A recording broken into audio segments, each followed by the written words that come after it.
Olá pessoal, essa aula ela reúne conteúdo de duas disciplinas distintas, projeto arquitetônico e tecnologia dos acabamentos. Na aula de hoje nós vamos falar de forros e também de como representá-lo, como fazer um projeto de um forro através da planta de teto refletido. Então forro é um tipo de acabamento interno da edificação, um acabamento de teto, né? A gente consegue regular o espaço usando o forro e ele ajuda a melhorar o conforto ambiental. E aí tanto conforto acústico, térmico e lumínico também. A gente consegue distribuir melhor a iluminação se a gente estiver usando um forro.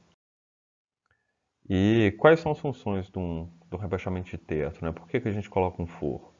Para esconder tubulações, instalações sobre a laje, esconder vigas e imperfeições da laje, melhorar o sistema de iluminação. Então, normalmente, quando se usa uma laje maciça e não se tem o forro, é uma laje revestida com revestimento argamassado, a gente só tem um ponto de luz no centro do ambiente. Agora, quando a gente coloca um forro, a gente faz o rebaixamento, a gente consegue brincar com esses pontos de luz, né? A gente consegue, a partir daquele ponto do teto, a gente consegue espalhar a iluminação pelo forro. E caso, ao longo da vida útil da edificação, vocês queiram mudar isso, é só tirar o forro, faz um outro forro e distribuir a iluminação de novo. É muito mais simples de fazer isso. Então ele melhora o sistema de iluminação. Ele também serve para fazer correções acústicas. A gente pode usar forro tanto que reflete som ou que absorve. Então a gente consegue melhorar a acústica de um ambiente. E também ele melhora bastante a qualidade estética da edificação. E a gente tem diferentes tipos de forro, né? E cada um gera uma estética diferente. Os mais comuns aqui na nossa região são forro de gesso ou de PVC, mas existem forros de madeira e de outros materiais distintos. A gente tem forros de vários materiais distintos. E quais são esses materiais? A gente tem gesso, gesso comum, gesso acartonado, PVC, isopor, metal, fibra mineral, madeira, lã mineral, materiais naturais como bambu, como palha de bananeira, e a gente tem outros forros também, diversos. A gente tem uma infinidade de tipos de forro diferentes que a gente tem. Aqui é um exemplo de forro de madeira, né? O forro de madeira é um dos tipos de forro mais antigos que a gente tem. Ele já é usado há muito tempo. E a gente pode ter efeitos diferentes em forro de madeira, né? Normalmente, quando fala em forro de madeira, a gente imagina aquele forro antigo, com aquela madeira que ela tem alguns frisos, né? Mas a gente tem forros de madeira mais modernos, como esse da imagem. E a gente consegue também, ó, percebam que ele trabalhou um pouco a iluminação, a gente tem alguns spots nesse forro.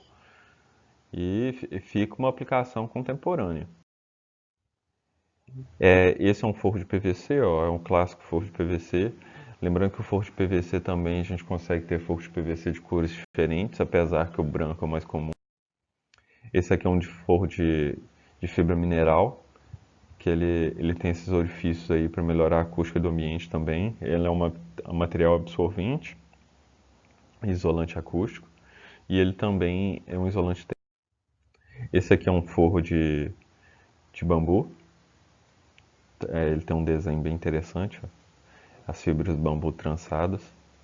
Isso a gente está trabalhando com uma edificação de praia, uma edificação em área rural, uma edificação para lazer, né? É bem interessante. Aqui um forro de isopor. E aqui nós temos o forro de gesso, com alguns spots embutidos no teto. A gente tem ali um detalhe de gesso também com a iluminação embutida nele. E o gesso, ele é um tipo de forro que dá bastante liberdade para o projetista criar em cima desse material. E lembrando que a gente tem dois tipos de gesso, gesso comum e gesso acartonado. Eu vou falar primeiro do comum. O forro de gesso comum é um dos mais utilizados na construção civil brasileira, e principalmente em banheiros e cozinhas, quando a gente tem múltiplos pavimentos, por exemplo, um prédio, e a gente tem cozinha embaixo de cozinha, né? Normalmente essa tubulação ela fica embaixo da laje e ela é escondida com um forro de gesso. E isso é um jeito muito inteligente também para facilitar um reparo. Se o gesso ele é solúvel em água, então se caso der um vazamento numa dessa tubulação da cozinha do banheiro, ela começou a vazar hoje, em dentro de uma semana ela já furou o gesso, ou manchou ele, ou marcou ele. A gente consegue identificar essa patologia rapidamente. E para consertar é só cortar o gesso, tem um serrote especial para gesso. Se for um buraquinho, coloca o serrote, corta uma parte desse gesso, resolve o problema da tubulação, coloca outra placa de gesso no lugar, dá acabamento e fica perfeito. É muito mais vantajoso fazer isso do que o jeito antigo. O jeito antigo era colocar a tubulação toda para cima da laje, aí você faz um contrapiso mais espesso, coloca revestimento cerâmico. Caso de algum vazamento, o vazamento demora para ser encontrado e para consertar ele você tem que chamar um pedreiro, você tem que quebrar todo o piso, refazer esse piso. Muitas vezes você não acha o mesmo azulejo, às vezes você não consegue identificar direito qual que é o ponto que tá o vazamento e acaba que tem que quebrar o piso todo, então é muito mais complicado. Esse forro, ele vem em placas, né? E eles são fixados no teto através de arame galvanizado ou uma estrutura de alumínio, ambos os jeitos. O mais comum é usar arame galvanizado, principalmente aqui na nossa. Então as placas de gesso comum elas têm 60 por 60, 3 centímetros de espessura. Elas se encaixam uma na outra através de um encaixe macho-fêmea. E a fixação é feita através de arames galvanizados que ficam presos num ganchinho entre as placas e num outro gancho que é preso no teto. Esse gancho do teto ele pode ser fixado através de uma pistola pneumática ou então por efeito de mola, que vai disparar um grampo como se fosse um dardo no teto e ele vai ficar fixado. Ou a gente pode usar o sistema também de bucha, então faz um buraco com a furadeira, coloca uma bucha e enrosca o gancho. A pistola é bem mais prática. O problema da pistola é, por exemplo, se eu estou usando uma laje pré-moldada, e essa laje pré-moldada eu tenho as vigotas e eu tenho lajotas, certo? Se por acaso eu precisar fixar, o ponto que eu preciso fixar o ganchinho é na lajota, eu não vou conseguir fazer isso. Porque quando eu disparar o dardo, ele vai quebrar a lajota. Na vigota não tem problema. Então, é melhor eu usar outro sistema de fixação. É comum que nesses casos, quando tem a lajota, o gesseiro ele vai furar dois buraquinhos no gesso, vai passar o arame usando a lajota como gancho. Então ela faz dois buraquinhos na lajota e passa o arame, prende ele lá, depois prende no gesso. A gente sempre começa a instalar o forro de gesso comum de um dos cantos. Então a gente fixa a primeira placa, a gente faz um recorte ali na parede para ela poder encaixar, já que não vai ter o encaixe macho-fêmea. Então encaixa essa primeira placa. Na junção dela com a parede, eu vou usar uma massa de gesso com sisal, que é o que vai ajudar na fixação. Coloco essa massa e depois eu vou encaixando as outras placas com encaixe macho-fêmea. Aqui dá para a gente ver exatamente isso ó, através dessa representação. Então, esse é um desenho técnico, né? E aqui a gente tem um efeito que chama tábica, que é uma linha de sombra. Ó. No canto ali, na junção do gesso com a parede, ele está tem uma placa um pouco levantada. Vocês conseguem perceber? Mas aqui não dá para ver o corte que a gente faz na parede, mas a gente faz o corte na parede, encaixa a placa e coloca essa massa de gesso com sisal na junção. E aqui, ó, na junção entre as placas, a gente consegue ver como que é a pecinha que tem um gancho que a gente consegue fazer a ligação das placas e amarrar ela ao teto. No outro grampo que está fixado no teto, né? Então a pecinha tem uma seção T ou uma seção H como essa da foto, ela encaixa entre os dois perfis do gesso e a gente consegue passar o arame dentro dela e ligar no teto. Depois que todas as placas foram fixadas, a gente prepara uma massa de gesso e tampa todas as frestas. Como eu falei anteriormente, o gesso ele dá ao projetista várias possibilidades. A gente pode trabalhar o gesso de várias formas diferentes, mas existem alguns formatos que são mais comuns. como a tábica, que também pode ser chamada de negativo, linha de sombra, forro flutuante, junta de dilatação. E a tápica, ela dá a sensação de que o forro não está encostando na parede, mas na verdade ele está. Mas ele fica mais alto nos cantos, uns 4 centímetros mais altos, e dá essa ideia. Eu particularmente eu acho bem interessante esse efeito visual. E como que ela é feita? Então a gente usa aí, normalmente ela é feita de 2 a 4 centímetros, mas eu já vi gente até fazer com 5, e a gente cria esse dente no forro de gesso, através da junção de duas placas. E normalmente nessas ligações aí tem sisal também, como naquele detalhe que eu mostrei alguns slides para trás. Então ele fica assim, ele dá um efeito bem interessante. Nós temos outros detalhes também, como as sancas. Aí as sancas têm vários formatos diferentes, com vários padrões, alguns mais rebuscados, outros menos, outros mais retos. E uma das grandes vantagens do gesso é a gente conseguir criar efeitos de iluminação diferentes, né? Então a gente consegue, colocando várias luminárias, fazer uma iluminação difusa. Iluminação difusa é quando a iluminação ela chega com a mesma intensidade de qualquer ponto do ambiente. A gente consegue fazer luz indireta também, dependendo do tipo de luminária que a gente estiver utilizando. A gente precisa de uma luminária que jogue a luz no teto e o teto vai refletir a luz para o ambiente. Esse tipo de iluminação ela é muito boa para evitar ofuscamentos. Aqui é uma luz dirigida, né? A gente consegue embutir uma iluminação no teto e projetar ela numa parede ou em algum ponto específico para criar um efeito. Eu já vi muito isso sendo utilizado junto com revestimento de parede 3D, que dá um efeito bem legal. A gente tem o wall walking, que é quando a gente cria uma linha de iluminação, mostrando, pode ser indicando um caminho, destacando uma parede. E agora vamos entrar na parte de representação gráfica. Como que a gente representa um projeto de gesso?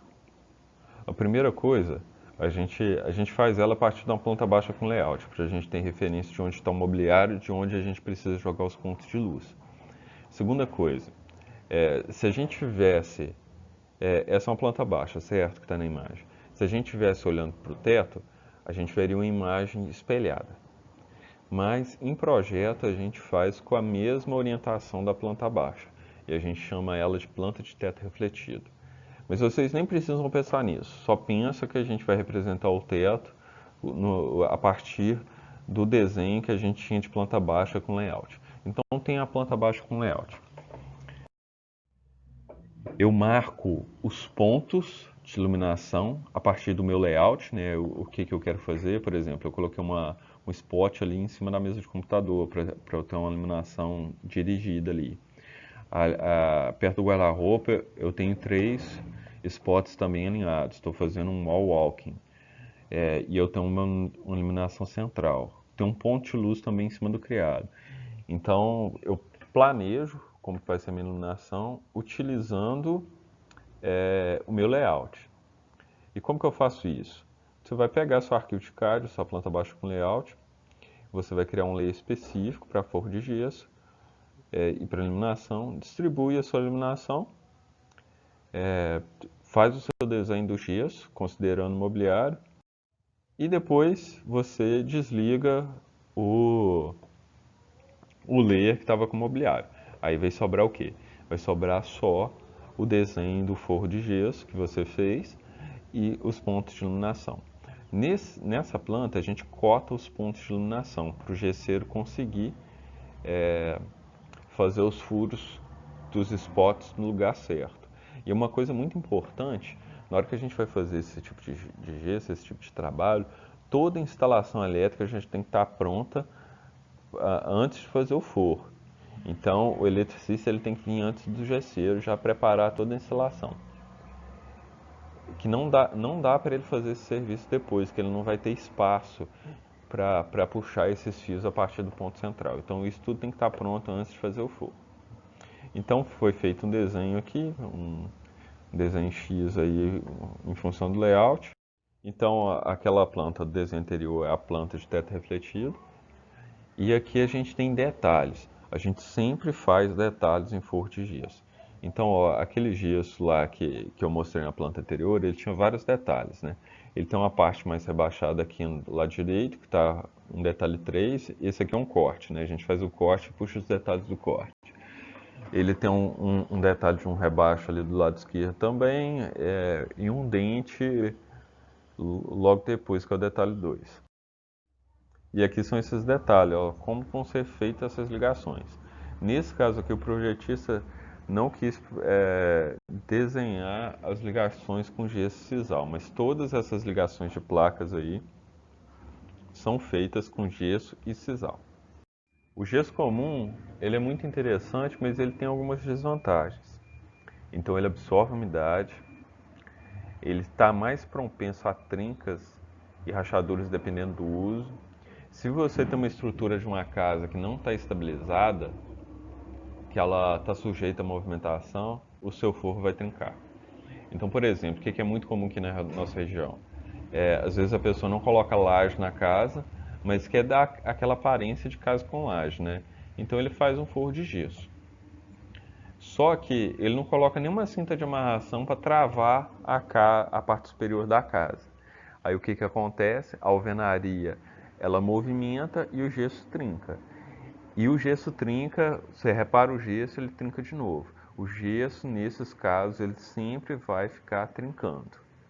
Porque a estrutura, a parte superior da casa, ela não está travada. O que travaria essa estrutura? Uma cinta de amarração ou a própria laje. Então, nesses casos, ela travaria. Eu não sei se vocês já viram esses casos de uma casa que não tem forro, que o gesso trinca. E podem perceber que no banheiro ou não trinca ou trinca menos que no restante da casa. Porque normalmente no banheiro eles colocam laje. As placas são grandes, né? Placas de 60 por 60. E ela pesa em média 22 quilos por metro quadrado. Então é um material pesado e difícil de ser manipulado. Ele também tem facilidade de adquirir fungos e bactérias, que acabam manchando o forro, né? E nós temos a evolução do gesso comum, que é o gesso acartonado. O gesso acartonado é, é muito utilizado junto com drywall para fazer paredes, mas a gente também pode fazer forros com gesso acartonado. E ele tem algumas vantagens que eu vou comentar mais à frente em relação ao gesso comum, e vantagens bem interessantes. O acabamento estético que ele gera é muito similar. Então aqui, ó, a gente tem como é feito o gesso acartonado. A gente tem gesso acartonado em várias paredes da escola. Então a gente tem um gesso com alguns aditivos que vão evitar trincas, e nas faces do gesso a gente tem folhas de papel cartão que vão dar mais estabilidade para ele e também vão deixar ele mais resistente a trincas. Então, com gesso acartonado, a gente tem uma construção bem mais seca e bem menos. Ele não solta tanto pó igual a execução de um forro de gesso comum. Ele tem maior resistência à tração. O peso dele, apesar que as placas são maiores, é de 10 kg por metro quadrado. É menos da metade que o gesso comum. E ele é mais resistente a trincas. Mas ele é mais caro também. O preço dele é maior. E ele tem três tipos de placas diferentes. A gente tem as placas normais, que são brancas, né? Na verdade, elas são meio acinzentadas, meio cor de papel, é, de papel sem pintura. Que elas são as placas padrão, né? Elas não são para nenhuma exigência especial. Nós temos a resistente à umidade, que elas têm um material hidrofugante e elas são esverdeadas. E a gente tem resistente ao fogo. A resistente ao fogo, ela tem alguns aditivos também para retardar a liberação de água e ela tem uma coloração meio laranja rosa, assim.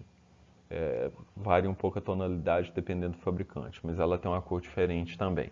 Então o normal é branco, o resistente à umidade ele é verde e o resistente a fogo, ele é uma coisa entre o vermelho, o rosa e o laranja. E como que é feita a instalação? A instalação ela é muito mais simples, mas ela exige algumas ferramentas especiais. Então, o gesso acartonado ele é fixado nessas barras metálicas, normalmente uma estrutura de chapa dobrada, semelhante à estrutura que é utilizada no drywall. E o que, que faz a ligação entre prende essas barras ao teto é um tipo de ligação, um tirantezinho, só que ele não é simplesmente um arame, ele tem uma regulagem. Então a gente consegue aumentar ou diminuir ele através dessas pecinhas pretas que estão na imagem.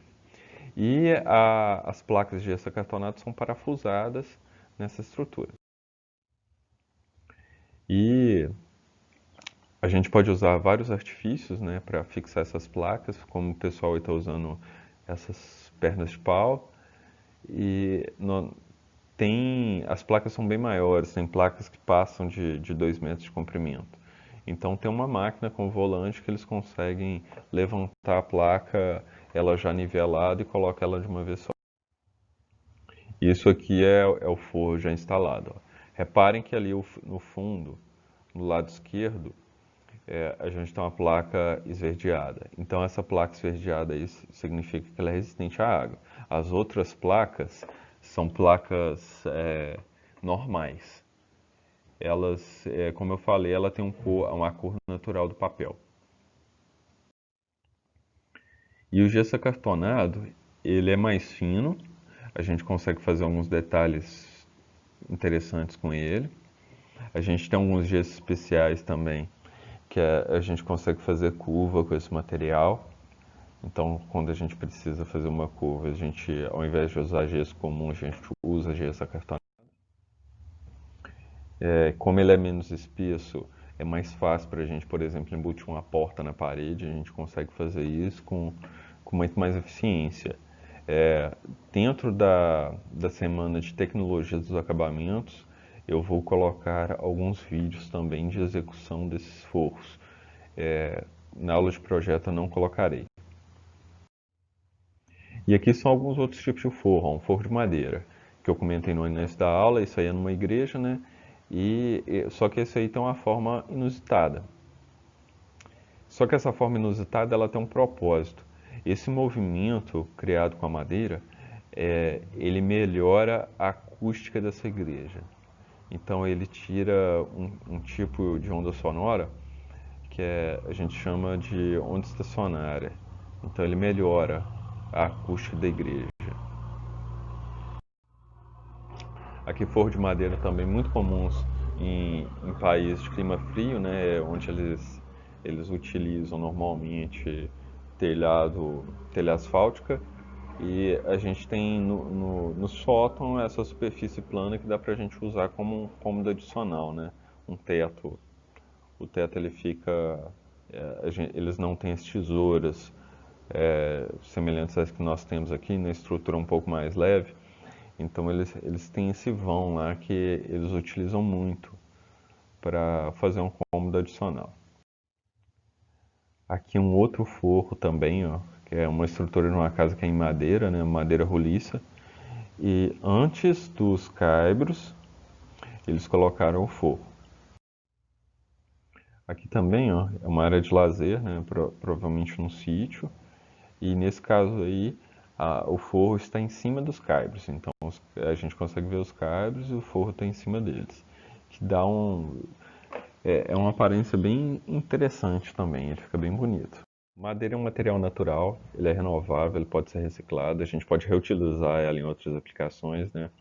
Mas ela exige mais manutenção, ela é suscetível à umidade, mofo, praga, cupim.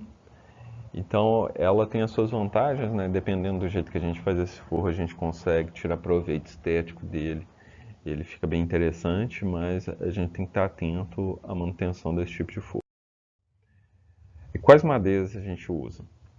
Ela tem que ter uma elevada resistência a cupim, como o cedrinho, o angelim, a genimpedra, perobinha, jutaubá. As madeiras de reflorestamento, como o pinus e o eucalipto, elas têm qualidade inferior, mas elas podem receber tratamento, a gente pode embutir um preservativo nessa madeira, e inclusive as empresas que fazem isso normalmente dão garantia de até 20 anos em cima dessa madeira. Então é possível a gente utilizar também. O forro de madeira, ele tem dois tipos de encaixe, que é o encaixe macho-fêmea, né? As placas, a gente vai encaixando uma placa na outra através de um encaixe macho-fêmea, ou então encaixe saia-blusa, que aí na peça de madeira não tem nenhum detalhe de encaixe. A gente só vai sobrepor uma a outra com uma madeira sempre tampando a fresta. A gente tem forro de bambu, que são muito utilizados em em edificações que a gente usa para lazer, né? Uma casa de praia, num sítio. É, é, ele dá mais leveza para essa casa, né? Deixa um ambiente mais aconchegante. E ele pode ter trançados diferentes e é um tipo de material que é feito artesanalmente. Mais um tipo diferente, ó. E nós temos os forros de PVC, que também são muito comuns, né? Esse aí, no caso, já não é aquele forro branco, né? É um forro que tem um padrão madeira impresso nele. Então ele lembra um pouco a madeira, né? Aqui mais de perto, ó, o forro que imita madeira e a gente tem outras colorações, vermelho, amarelo. E como que é feita a instalação e a montagem desse forro de PVC? Eu só queria fazer um parênteses aqui, que uma vez que você contrata, você decide usar esse tipo de forro, todos os forros que eu falei aqui, uma empresa especializada onde você compra o forro, eles também normalmente a instalam. A instalação do forro de PVC ele é instalado sobre uma estrutura metálica. Então a gente tem uma estrutura ou de alumínio ou de aço galvanizado. Normalmente a gente tem uma trama de 60 por 120 e na junção de todas as peças a gente tem um tirante ligando ele ao teto. E o forro de PVC ele é amarrado com arame galvanizado nessa estrutura. Então ele é encaixado uma placa na outra através de um encaixe macho-fêmea, só que o encaixe macho ele é mais prolongado e o encaixe fêmea tem uma aba menor. Então você fura o encaixe macho e o arame vai furar ele e amarra ele na estrutura e vem com o encaixe fêmea, encaixa no encaixe macho cobrindo o arame. Aí não dá para ver o arame, mas ele está lá e eles são amarrados através de. E a gente começa de um dos cantos. Se a pessoa for utilizar um perfil de acabamento que parece uma sanca, nesse caso aí não tem. Mas a primeira coisa que se faz é marcar o nível do forro e assentar esse perfil de acabamento. E depois vai encaixando. Encaixa a primeira régua no perfil, amarra ela na estrutura metálica, encaixa a segunda. E essa aqui, ó, dá pra gente ver 3 barras metálicas aí que estão fazendo a estrutura. Nesse caso aí, me parece que não tem barras verticais. E provavelmente eles estão amarrando é, essas barras na estrutura de madeira através de arame galvanizado. Então é outro jeito de fazer isso também. Nesse caso aqui, eles começaram a instalação através dos perfis de acabamento. Ó. Então colocaram ali aquele perfil que parece uma sanca, que está no fundo da imagem.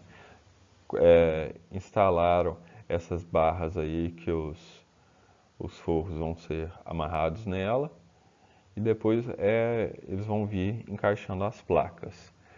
Repito que na aula de tecnologia dos acabamentos, na sala lá, eu vou colocar esse mesmo vídeo, né? E apesar que vocês podem assistir ele apenas uma vez, e eu vou colocar uns outros vídeos também de instalação desses forros. E aqui são alguns forros metálicos. E forro metálico, a gente tem vários tipos diferentes, com inúmeros tipos de encaixe, dependendo da marca. É uma variedade bem grande de forro metálico que a gente tem. Então não dá para falar especificamente do tipo de execução de um. Eu optei por falar da execução dos dois tipos de forro que são mais comuns. Mas esse é um forro metálico, ele é um forro de um aeroporto. e ele tem uma forma circular na parte de cima dele. Aqui também é no hangar de passageiros de um aeroporto e a gente consegue ver essa modulação diferente desse forro metálico, né? Esse forro aí é um forro de alumínio para conseguir fazer essas formas interessantes aí e ter esse acabamento um pouco mais fosco. Aqui também é um forro metálico, né? Aletas metálicas, elas ajudam essa ondulação ajuda a melhorar o comportamento acústico desse ambiente. Aqui também um outro forro metálico totalmente diferente dos anteriores, que a gente tem eles tiram proveito de alguma iluminação zenital. Aqui também um forro e que tem algumas luminárias embutidas, quando elas estão apagadas a gente nem consegue percebê-las. E aqui são forros microperfurados. Eles são muito utilizados para fazer isolamento acústico.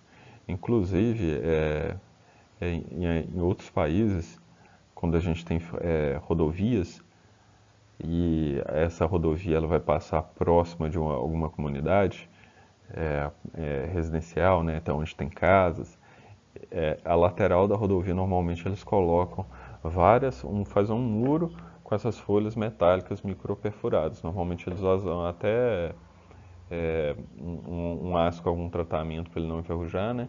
Mas com essas folhas microperfuradas. Elas conseguem absorver o som, né? Desviar as ondas sonoras e ele não faz tanto barulho na área residencial.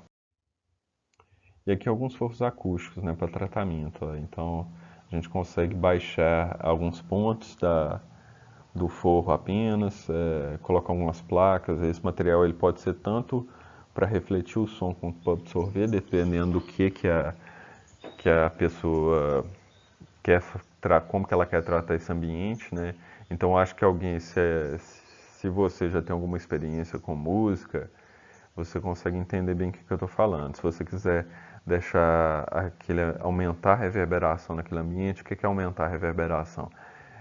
Fazer com que ele tenha mais eco. Você pode usar um material que vai refletir.